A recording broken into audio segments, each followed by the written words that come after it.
Ladies and gentlemen, welcome to a new episode of Last Cloudia. Today we are in part two of the Near Automata collab. Now, I want to go ahead and do a little bit of housekeeping before we get started with the banner.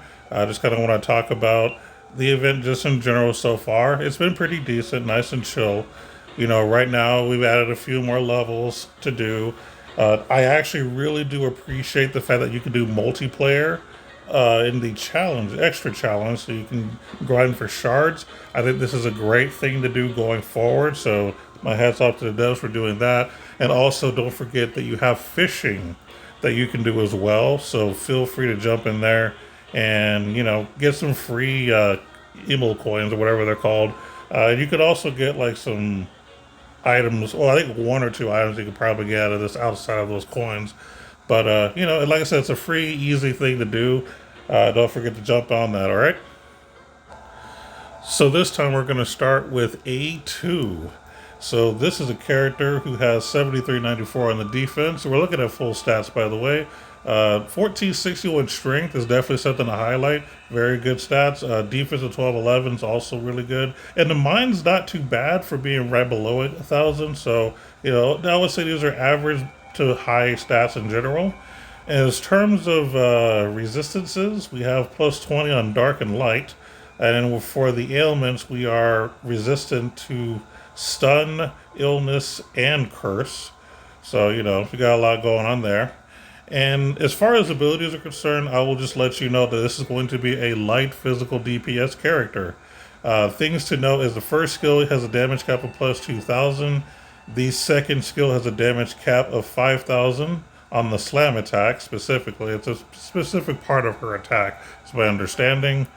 And then, of course, the fourth, the special, I should say, has a lot to it, but that's going to be something that we're going to be reading about afterwards. So we'll get to that shortly.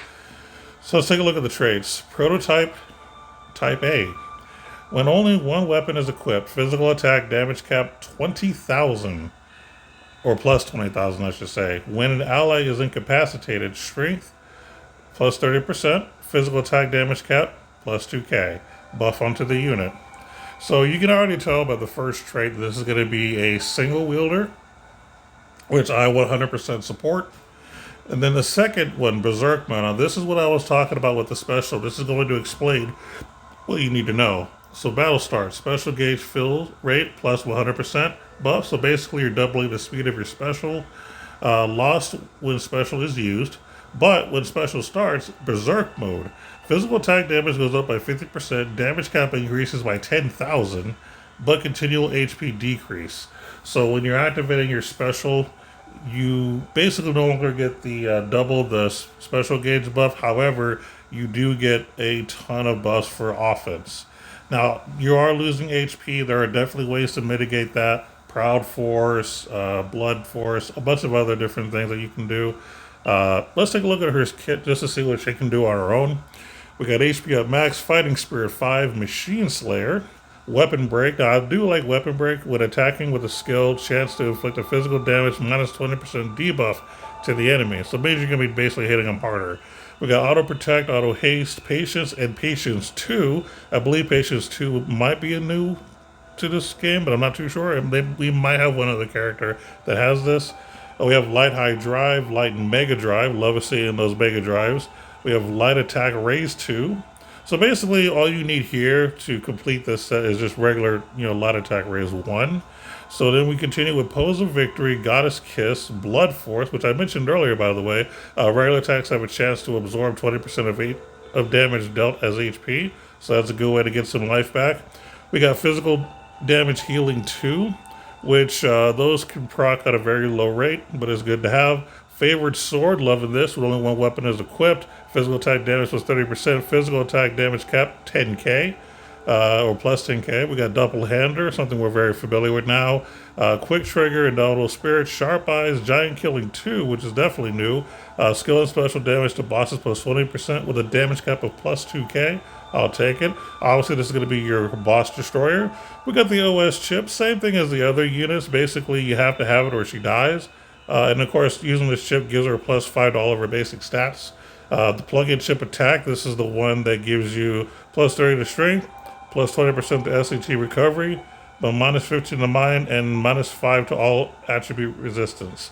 The plug-in chip intellect, this is the one that gives you int plus 30, crit rate plus 10%, but with a defense of minus 15 and HP minus 15 as well. And then the last plugin, which is the special defense, HP of 30%, all attribute resistance plus 10%, and SCT recovery speed minus 10%, crit rate minus 5%.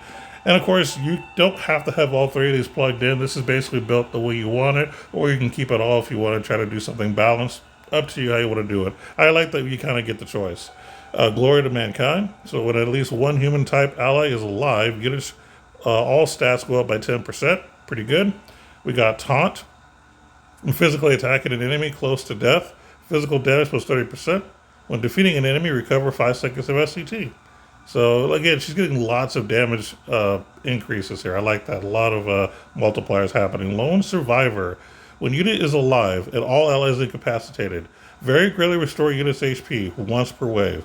Boost damage by 20% times the number of incapacitated allies. So basically, you get an extra 20% per dead character. So you've got 3 dead characters, you're looking at 60%. Not bad. Not bad at all. So overall, I love this character 100%. I actually want to get this character for multiple reasons. I mean, everyone knows that I'm big on single wielding, so this is like the first reason. I also like the character design, which I don't really say about a lot of characters, but I actually happen to like this one for interesting reasons I'm not going to get into here. But yeah, overall, total package is absolutely what I wanted in a unit, and hopefully I pull her in the future. Now we'll go ahead and move on to the arc itself. We're looking at machine life forms. So the arc attribute states that for each living machine type enemy or ally, strength plus 5%, max of 30%. Physical damage taken from non-machine types minus 10%. When an ally is incapacitated, apply a crit rate plus 15 buff and an SCT recovery speed of plus 30% buff to the unit once per wave. I think this is decent. I don't know if I would call this broken or anything like that. I just think it's really decent. It's like, not bad. I don't think it's super crazy, but it's not bad. It's just a decent, buff, specifically for machine types. That's really what it boils down to. And then as far as the skills you could learn, we're looking at counter, skill charge 2, which we love seeing skill charge 2. Charge attack, so this is new. Skills at max stock deal damage plus 20%. Not sure how I feel about this, to be honest. Because basically, if you just choose not to use your skills until they're maxed and then you use that skill, you get that 20% boost that one time. And you have to wait for it to refill to get that bonus. Again, I don't know if I care for that, or I don't think I ever could see myself using that in the future. We got Thunder Shield. We got Imitation Human. So Battlestar give unit soldier, knight, sorcerer, or sniper type. The type is lost at the end of battle. Machine type only, strength and defense plus 10%. Again, I don't know how I feel about that too. I mean, basically it's for tanking, giving you a little extra defense, and of course a little bit of offense as well. It's kind of like clothing boost with the exception of a really weird mechanic to go with it. I'm not sure if I like this or not, to be honest, only because the more types that are added on a unit, the more vulnerable they are to slayers. So it's a little weird. I don't know if I like it. And the last one is anti-chain damage. When taking a combo attack, reduce damage as hit increase. Max damage taken 50% at 50 hits. Again, this is a tankish type thing. Now, I do like tank type abilities. However, I don't know if this is worth the 12 SC. That would actually really take some testing to see if it's even worth it or not. But this is another one I got a big question mark on. So I'm not sure if I'm feeling this. The only things that I see as far as skills that I like is skill charge 2, and that's pretty, maybe Thunder Shield, and that's about it. Everything else is really a big question mark for me. So far as you can tell, this is an arc I'm kind of about. The arc attribute is okay. The things you can learn are kind of but the thing that I actually like the most is the Aether Reward. This is the Machine Sword. So this is a light attribute sword, straight to 210, with defense plus 24 and mind plus 12. Crit rate of plus 5% when defeating an enemy, strength plus 2% up to 10 times max. Resets when unit is incapacitated. Now, we've actually seen quite a few weapons lately that have a similar mechanic where you deal more damage as you're killing units, which is something that I believe it's Shift Robin, not Shift Robin. What am I saying? Uh, I can't think of the guy's name. I'll pull it up here in a minute. But there's a character that has it that in his kit that makes it to where he can oh, Shift Shin. That's what it is. BB Shin. That's who it is. Basically, as he's killing units, he gets stronger, more or less. He can deal more damage. But we're seeing quite a few weapons that share this. I kind of like it. Overall, this is a really good weapon. Again, light attributes always nice to have for your light damage dealers. Decent stats, and anytime you have a weapon that can give you a flat crit rate of a decent amount plus damage buffs, that's always a good thing. So the best thing to me about this art is the Aether reward. Everything else is kind of debatable in my opinion, but that's the thing. Moving on to credentials, we have the Type 40 blade. Obviously for Miss A2, we have a sword of light attribute, just like the Aether reward. We got 200 strength, special damage plus 30%. When only one weapon equipped is a sword, specifically crit rate plus 5%, physical damage cap plus 3,000. So all around, this is a decent weapon. Strength is okay, right? Special damage, we do need like bumps in special damage because most characters don't do well when it comes to special damage. So that's actually good to see. Of course, the whole one weapon thing, giving you more crit percentage, which is always a good thing. And of course, we like our damage cap. So all in all, it's a good weapon. Not much else to say. Now we have the Yora Type A combat gear for A2. This is a cloth, strength 66, defense 134, mine 87. Boost strength defense mine as HP decreases, max of 25%, continuous regen effect. You also get a plus 5 resistance to fire, ice, and wind. I actually really like this piece of clothing. You're getting a strength buff plus other good defensive buffs as far as the actual numbers are concerned. And then on top of that, you're getting auto regen and basically increases the stats as your defense decreases. This is pretty much everything this character needs. I think this is probably going to be the better item of the two, and I'll explain why. So, the sword is great. Like I said, we love our damage caps, right? But there are a lot of other good light swords that you can use for her that do just as well, if not better. You may not be getting the damage caps, but you're at least getting, more damage, more effects, whether they be crit or elemental or whatever the case may be that exists in the game right now. Heck, even the Aether reward is pretty decent to give to her. So, in all honesty, you have a lot of sword options, especially for the light attribute that exists in the game that could be just as good as this, with the exception of the damage cap. But the actual cloth is something I think that she needs more. Like I said, the auto regen to kind of help build that up when she's low, or to keep her from being too low, and then of course increasing her stats as she gets beat up.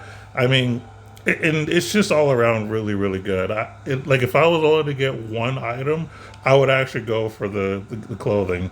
Again, that's really debatable because again, the only thing that could make the sword better, or the only thing that makes the sword potentially debatable to get first, would be the damage cap, and that's honestly it. But personally, I actually like the clothing for her. Like I said, this is the character I'm going to try to get. We'll see what happens.